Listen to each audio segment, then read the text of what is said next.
మెగా9 TV. Petrol బంకుల్లో కేవలం zero reading మాత్రమే చూస్తే సరిపోదు. పెట్రోల్లో జరిగే కల్తీ మోసాన్ని నివారించడానికి డెన్సిటీ విలువను తప్పక తనిఖీ చేయాలని నిపుణులు సూచిస్తున్నారు. పెట్రోల్లో పామాయిల్ లేదా ఎక్కువ ఇథనాల్ కలపడం వల్ల దాని పరిమాణం పెరిగినా నాణ్యత తగ్గుతోంది. పెట్రోల్ డెన్సిటీ 720 నుండి 775 వరకు ఉండాలి. డీజిల్ డెన్సిటీ 820 నుండి 870 వరకు ఉండాలి. ఈ పరిమితులకు మించి ఉంటే ఆ ఇంధనం కల్తీ చేయబడిందని అర్థం చేసుకోవాలి. సాధారణంగా వాహనదారులు పెట్రోల్ బంకు వెళ్ళినప్పుడు తమకు సరైన పరిమాణంలో ఇంధనం లభిస్తుందో లేదో నిర్ధారించుకోవడానికి రీడింగ్ జీరోను చూస్తారు.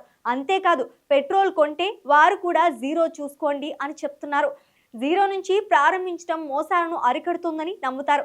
అయితే నిపుణుల అభిప్రాయం ప్రకారం కేవలం జీరో రీడింగ్ చూడటంతోనే మీ పని పూర్తయినట్లు కాదు. ఎందుకంటే అసలు పెట్రోల్ నాణ్యత విషయంలో జరిగే మోసం వేరే స్థాయిలో ఉంటుంది.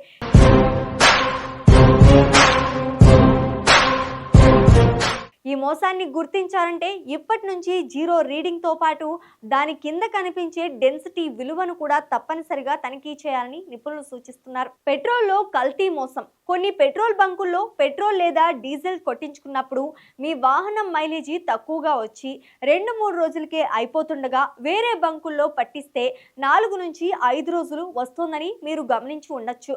దీని వెనుక ఉన్న ప్రధాన కారణం ఇంధనంలో కల్తీ చేయటమే. పెట్రోల్ బంకు యాజమానులు ముఖ్యంగా మోసాలకు పాల్పడేవారు పెట్రోల్లో పామాయిల్ను లేదా ఎక్కువ మొత్తంలో ఇథనాల్ను కలుపుతున్నారు. ఇలా కల్తీ చేయడం వల్ల పెట్రోల్ పరిమాణం పెరుగుతోంది. దీంతో వారు తక్కువ నాణ్యత గల ఎక్కువ పెట్రోల్ను అధిక ధరకు అమ్మి అక్రమంగా లాభాలు గడిస్తున్నారు. ఈ కల్తీ ఇంధనం వల్ల వాహనంలో ఇంజిన్ సామర్థ్యం తగ్గిపోతోంది, మైలేజీ పడిపోతోంది. క్రమంగా ఇంజిన్కు నష్టం వాటిల్లి బండి తరచూ రిపేర్కు వెళ్లాల్సి వస్తోంది.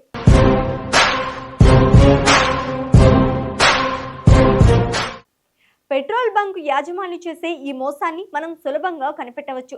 డెన్సిటీ అనేది ఇంధనం సాంద్రతను తెలియజేస్తోంది. ఈ సాంద్రతకు కేంద్ర ప్రభుత్వం నిర్దేశించిన పరిమితులు ఉన్నాయి. నాణ్యమైన పెట్రోల్ డెన్సిటీ 720 నుంచి 775 మధ్య మాత్రమే ఉండాలి. నాణ్యమైన డీజిల్ డెన్సిటీ 820 నుంచి 870 మధ్యలో మాత్రమే ఉండాలి. మీరు ఇంధనం కొట్టించుకునేటప్పుడు డిస్ప్లేపై జీరో రీడింగ్తో పాటు దాని కింద కనిపించే ఈ డెన్సిటీ విలువను తప్పనిసరిగా చూడాలి. ఒకవేళ డెన్సిటీ విలువ నిర్దేశిత పరిమితుల కంటే ఎక్కువ ఉన్నా తక్కువ ఉన్నా ఆ పెట్రోల్ కల్తీ చేయబడిందని లేదా నాణ్యమైనది కాదని నిపుణులు చెప్తున్నారు. అటువంటి బంకు నుంచి ఇంధనాన్ని తీసుకోకుండా వెంటనే వేరే బంకు వెళ్లాలని వారు సూచిస్తున్నారు. ఈ సులభమైన చిట్కాను పాటించడం ద్వారా వాహనదారులు మోసాల నుంచి తమను తాము కాపాడుకోవచ్చు.